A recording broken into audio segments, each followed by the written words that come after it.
Welcome back. It's been a little while. I'm on some break from college, and I actually have some time now to get some actual work done on this car. It's been going on for years now, and I actually want to get it done at some point. So the first thing that we're going to be doing today is installing the Z-bar. Now to mount the Z-bar, it has 2 points of contact. It has one right here that goes onto the subframe that we don't have to modify. And then there's this side, which you can see we've already started modifying. That goes inside of here, like that. And then there's a plate that goes onto this, that goes onto the block of the motor.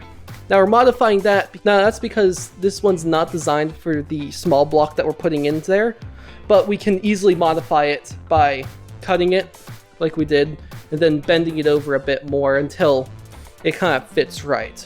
But to do that, we need to mount it in this side, put it in like that, line it quite right, and then just weld it in place, which is what we're about to do.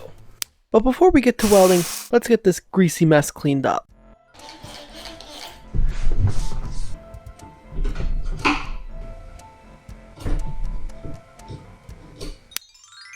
Alright, I got the Z-bar all cleaned up here.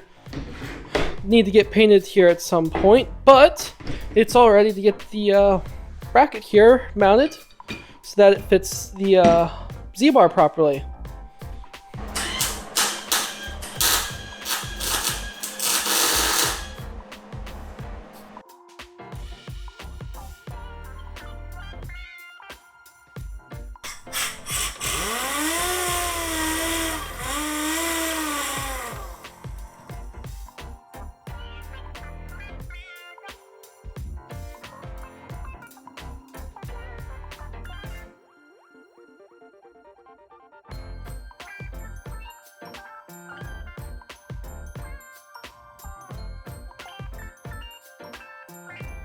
Alright, now that we got the Z-bar welded in place, it's time for us to get the steering box all cleaned up and ready to be put in there as well.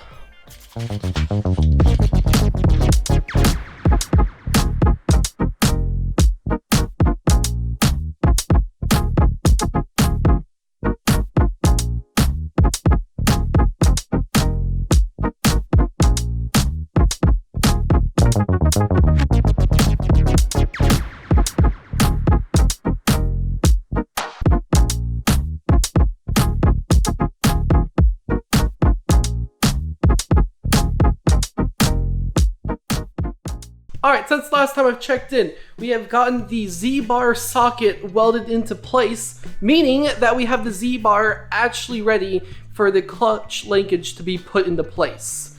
So here, let's get you a little closer look of the Z-bar down here.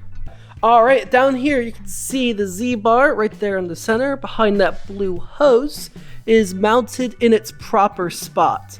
Now if I set down this light and do this, there drops off the little pokey pin that's on the other end. But you can see that it moves. It's jammed now. Alright, if you look over here, you can see the little pokey pin goes right in here. This little link that attaches to the clutch fell down. That's what's stopping it from moving. But you can see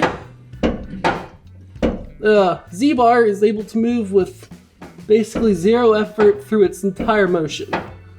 All the way forward, beyond where it will ever go, and far enough back to a point where it'll also never go. So Z-bar is all good, so the Z-bar is all ready to go.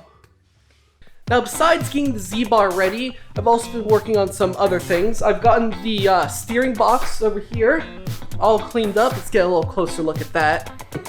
You can see here, it looks just absolutely beautiful. I have some before and during pictures I'm going to show you here, but it was an absolutely greasy mess. And now, if we actually look at it, I have to get a flashlight on that. Kind of see that it just looks amazing. It's kind of sad that we're putting it inside this little Chevy 2 over here, but not inside some restoration, but that's okay. It's okay sitting in here. We also got the steering column all painted up here, nice and pretty. This thing was just about as nasty as the steering box grease-wise, but I think it cleaned up pretty well. And we'll end up having to modify this thing because this is a 3-on-the-tree steering column. So we'll either have to end up modifying this one, or I think we have another one hanging around that we might also modify. We'll have to decide on that a little later. It's got some instructions over here, just how a thing goes together, because, you know, I grew up around these cars. And I kind of understand how they go together, but I just need a quick reference to remember what we're doing here, and if we're missing anything that I might have to grab out and clean up. Speaking of cleaning up, been out here on the table cleaning up some parts. Some stuff that's mostly cleaned up. This was done last night. Starting to get a little rusty. Hardware first, steering box and steering column are all just hanging out here. I've been working on them, cleaning them up. I was out here till about 1 a.m. last night cleaning it up. Yeah, it was up to like 1 a.m. last night, and we're hanging out here a little past 10. Zoom in on the clock. And I don't know, I'll probably be out here till 1 a.m. again every night for, I don't know, till summer's over. Just trying to get this car done. Now granted, it's not going to get done this summer, but at least getting it as close as possible to done during the time I have this summer, because once I get back into college, it's going to be full 80 hours a week grinding away at getting as much knowledge as I possibly can out of my education. Now once I finish getting the hardware cleaned up for the car, I'm then gonna get the pedal assembly that we have hanging out down here in the car.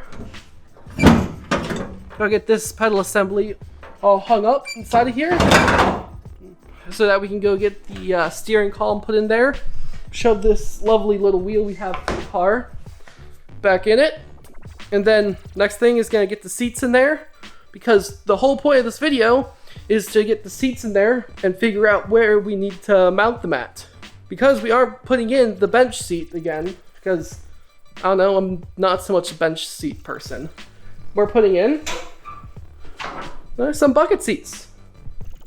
Hey, here's a little closer look at them. I think they look really good for this car, and I think they'll fit in with the style of this build.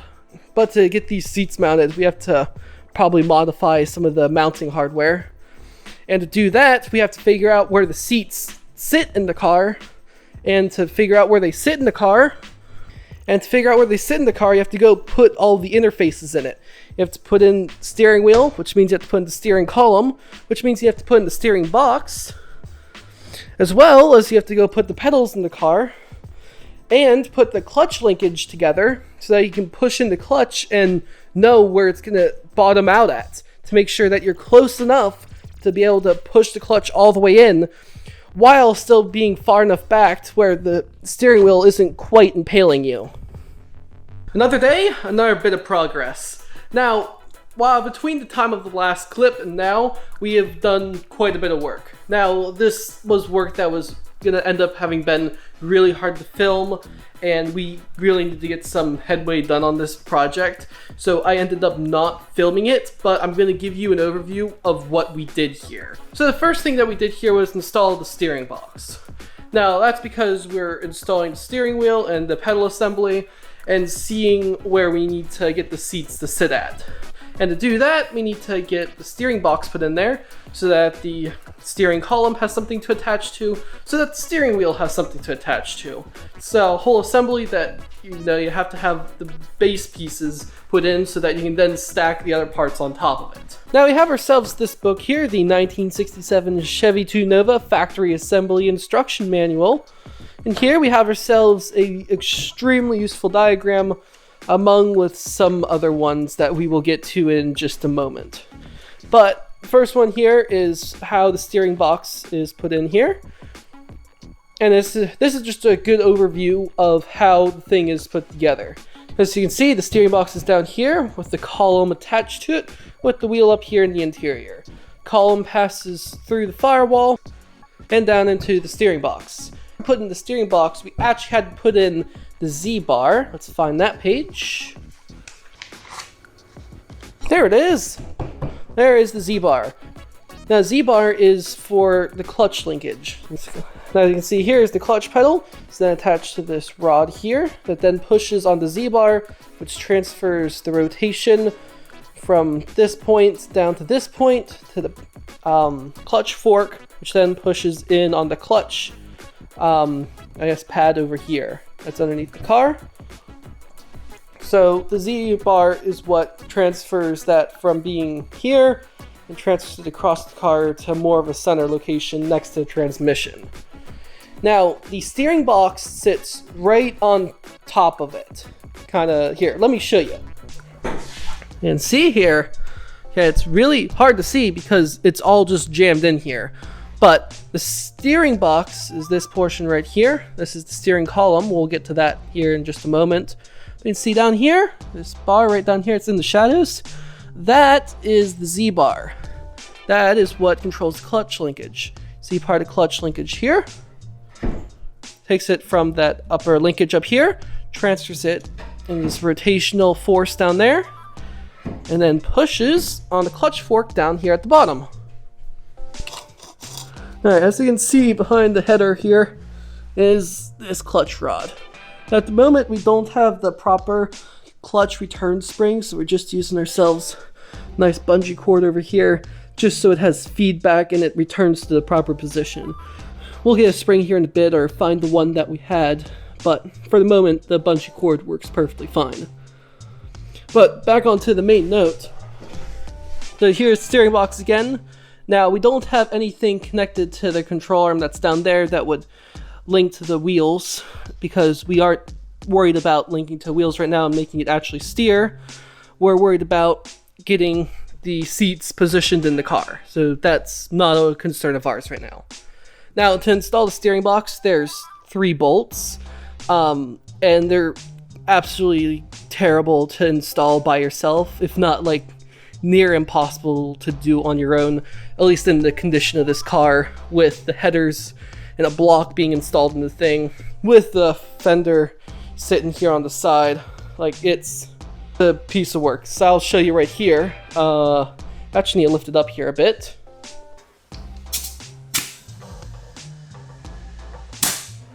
Just in here, so you can see behind the wheel.